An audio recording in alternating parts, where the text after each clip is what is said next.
Me pergunto o seguinte, os venezuelanos, eles são seres humanos? Porque, a depender do discurso do presidente Lula, eles não são humanos. Eles são alguma espécie de bicho, de animal.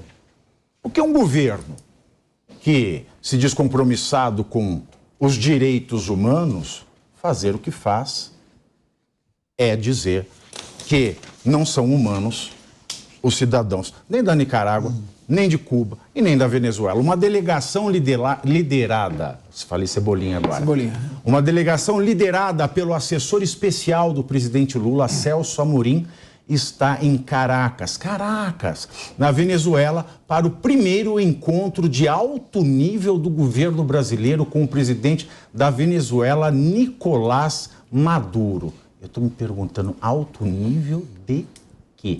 A reunião não foi informada pelo Palácio do Planalto e deveria ser mantida em segredo, mas Maduro fez questão de divulgar em suas redes sociais. Ah, essas coisas de... Olha, ó, aí, ó. Era para ser uma coisa mais discreta, não? É isso aí, blogueirinho, ditador blogueirinho, tá aí, Nicolás Maduro, o ditador blogueirinho com Celso Amorim. Deu mil curtidas, hein? Exatamente. Ó, quantos seguidores o Maduro tem? Alguém vê aí na produção. Quantos seguidores tem o Maduro? Se alguma marca o patrocina para fazer merchan de quem também na Venezuela.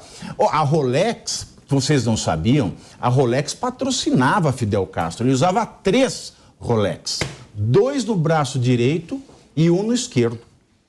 Ele foi garoto propaganda da Rolex, se não me engano. 1.100.000 seguidores. 1.100.000 seguidores. Tá aí, você que quiser fazer aí uma permuta com o Maduro, ele tá tuitando direto. 0,1%. A TV venezuelana também deu grande destaque para a chegada de Amorim.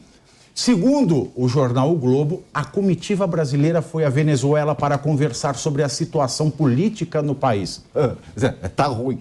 A importância das eleições presidenciais de 2024, além de temas da relação bilateral, como a dívida que os venezuelanos têm com o Brasil de cerca de 5 bilhões de reais.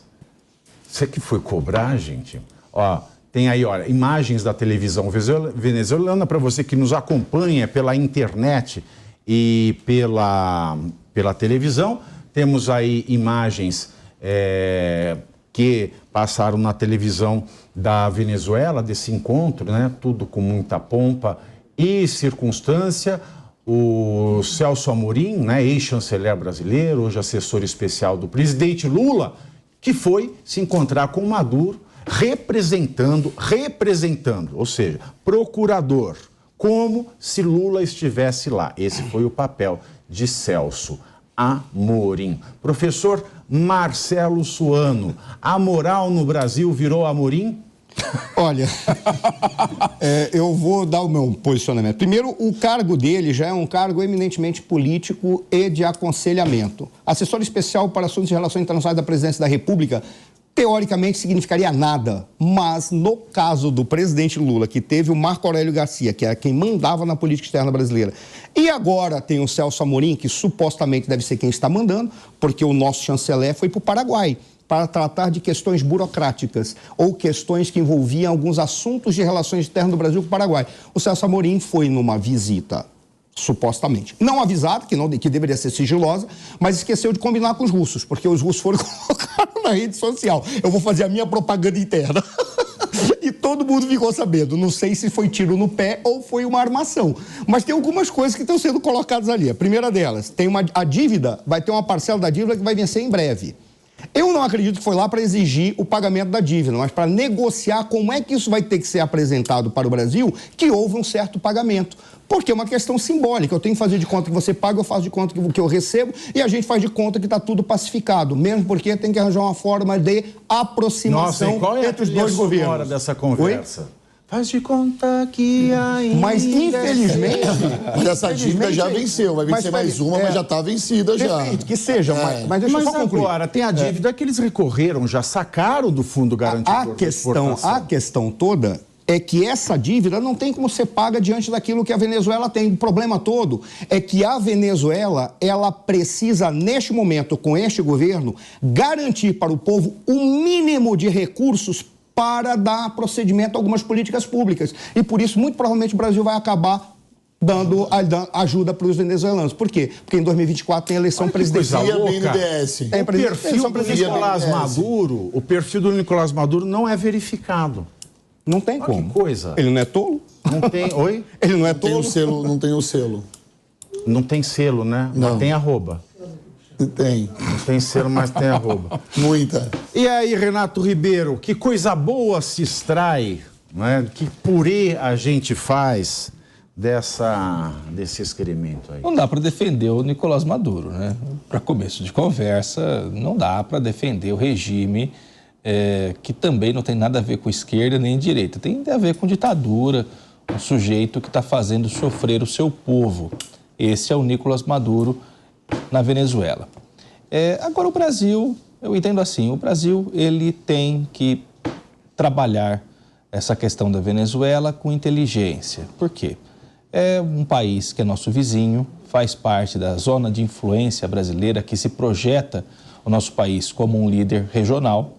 Se não for da nossa zona de influência, vai ser dos russos, como já é, da China, dos norte-americanos.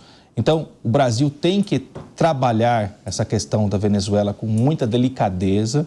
É um país que, bem ou mal, tem 30 mil brasileiros, então 30 mil compatriotas nossos lá. Essas pessoas têm que ser assistidas, então tem que voltar a ter embaixada na Venezuela para atender os brasileiros, isso é importante. E eu não vejo muita diferença do Brasil ter relação com a ditadura venezuelana, assim como nós vimos essa semana tendo relação do governo brasileiro com a ditadura da Arábia Saudita. São ditadores, o Brasil faz negócios, tem relações com esses países. Agora, o Brasil não faz negócio com a Venezuela. Que negócio que faz? Negócio. Negócio de risco. O Brasil, a Venezuela se beneficia do negócio e o Brasil entra com risco. Mas é o famoso contrato pé na bunda. Mas agora tem um detalhe que quando o Renato falou, ele disse que pode cair na esfera de influência da Rússia e da China. Já está. A China, a última vez que eu tinha visto, tem alguns anos, tinha mais de 80 bilhões de dólares investido na Venezuela. E a Rússia, ela tinha concessão de 4 campos de petróleo. Ora, tanto que quando teve a ascensão do Guaidó, um dos debates que eu tive, que se dizia, nós temos que enfrentar todo mundo. Mas vai a Venezuela dar calote na China. Uma coisa você dá calote no Brasil. Então aí eu vou te dizer, não é questão do calote, que eu falei que por o Guaidó, na época do Guaidó, o Guaidó tinha que ter conversado com a China e com a Rússia. Por quê? Porque chinês e russo não quer deixar americano chegar lá tendo quase 200 bilhões de dólares investidos lá. Você acha que na cidade... Por isso que eles deram suporte pro Maduro. Você acha que na cidade que eles fazem réplica de tudo, eles não têm réplica de uma bomba atômica? Onde? Lá na China. Na Shenzhen, lá. Não, a China tem bomba atômica. Aí ele fica devendo pro Brasil. Agora vai dever pra China. O terceiro país com mais armas no Sabe o que me também intriga, além de comer trigo, é o seguinte. O Brasil precisa manter relação, é um parceiro importante, é um público grande e tal, é comercialmente, em hipótese, interessante. Potencial, né? Mas o agro não é melhor o governo ter uma boa relação com o agro brasileiro antes de ter uma relação boa com um caloteiro, ditador, desumanitário, sanguinário, assassino, genocida? E bota adjetivo aí.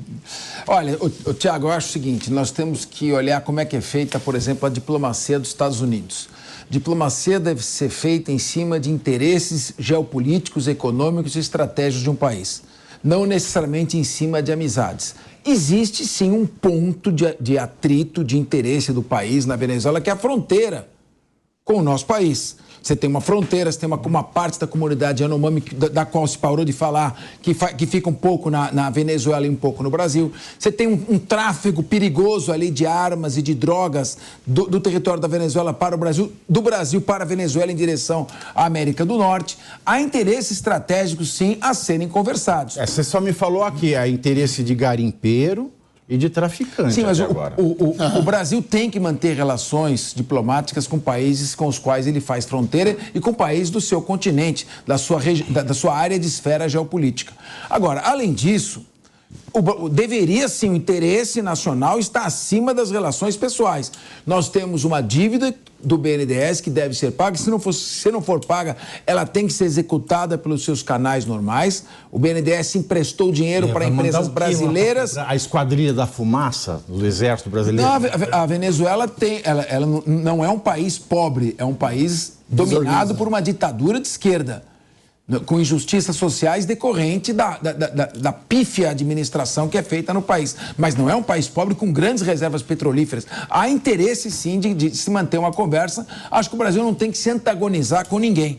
Ele deve manter uma boa relação com todos e, no caso dos empréstimos do BNDES, ser mais cuidadoso, porque se tiver o calote, o Ministério Público Federal tem o dever de verificar as autoridades que estavam no banco, no BNDES, autorizaram esse empréstimo, foram lenientes na cobrança.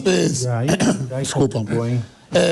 Mas assim, eu entendo que essa relação... Tá fumando muito, hein, Rodolfo? Eu fumando? Nunca coloquei um cigarro na minha boca. Olha, não sei não. É cigarro eletrônico, né? Aquela... Dormindo no ar-condicionado. Ou é cigarro ou são asteroides. Asteroide. Estou preocupado com a sua saúde. Obrigado. Vamos voltar. Vamos fazer um check-up. Obrigado pra viver que eu dormi no ar-condicionado. Aqui é geração saúde, é geração saúde. Nunca coloquei um cigarro na minha boca. Glória a Deus por isso. Ó. Eu já coloquei tantas coisas. Charuto cubano é uma... Vamos lá. Essa relação geopolítica é muito interessante para o Brasil. Se tratando ainda da Venezuela, que é um país, concordo com o que o Renato falou, essa zona de influência que a Venezuela tem, até em outros continentes também, é muito interessante. Porém, eu sigo um cara chamado George Pearson, um americano, que ele fala que se a gente não arruma nem a nossa cama, por que a gente vai querer arrumar a cama dos outros? Existe um planejamento. É o coach. É o coach que chega assim, ele chega... Rodolfo, você vai ficar rico, acredita em você. Você tem que fazer assim, você vai ser o maior sucesso e tal. Acabou a sessão, ele pegou o Corsinha 98 dele e foi embora. Ele ensina você a não ser o que ele é. De coach depois. Ensina a esconder o dinheiro para ninguém ficar com inveja. Exatamente. É boa, Marcelo, é boa. Mas extensa, então não vai dar um tempo. Então tá.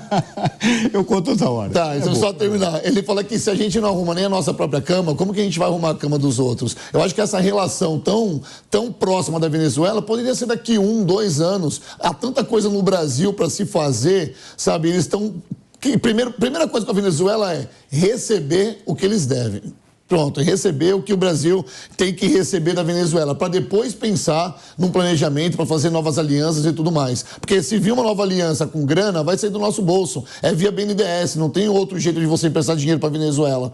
Enfim, eu acho que a gente tem que arrumar a nossa cama para tentar arrumar a cama dos outros.